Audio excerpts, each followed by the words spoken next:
tentang rencana pemerintah pusat yang akan menempatkan 4 batalion TNI Aceh.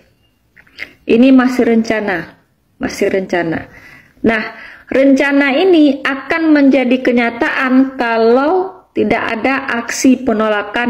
Pekesep dengan penolakan dari masyarakat saja enggak. Hansep dengan cuma penolakan dari civil society, dari ormas, dari mahasiswa, dari masyarakat bawah hansep.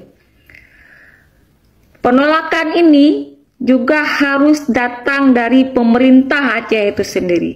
Kenapa harus kita tolak? Karena 18 tahun yang lalu kita sudah sepakati bersama antara Republik Indonesia dan Aceh bahwasanya jumlah personil TNI itu hanya boleh 14.700 dan jumlah polisi itu hanya boleh 9.100. Itu termaktub di dalam pasal 22 dan 23 MOU Helsinki.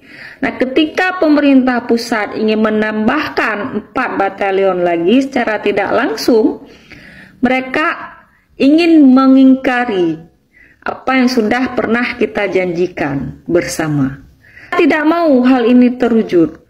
Nah, salah satu cara yang harus segera kita lakukan apa? Penolakan dari civil society, dari ormas dan segala macam ini sudah terjadi. Satu hal lagi yang belum terjadi adalah penolakan dari pemerintah kita sendiri.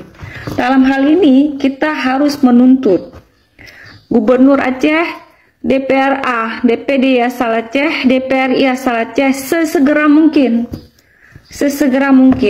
dan secara terbuka mengeluarkan pernyataan resmi bahwasanya pemerintah Aceh, dalam hal ini Gubernur, DPRA, kemudian DPD asal Aceh, DPRI asal Aceh menolak dengan tegas rencana pemerintah pusat dalam hal penempatan 4 batalion Aceh. Nah, tanpa kehadiran pemerintah, tanpa kehadiran DPRA, tanpa kehadiran DPR RI, tanpa kehadiran dari DPD, maka kekuatan Aceh itu belum lengkap.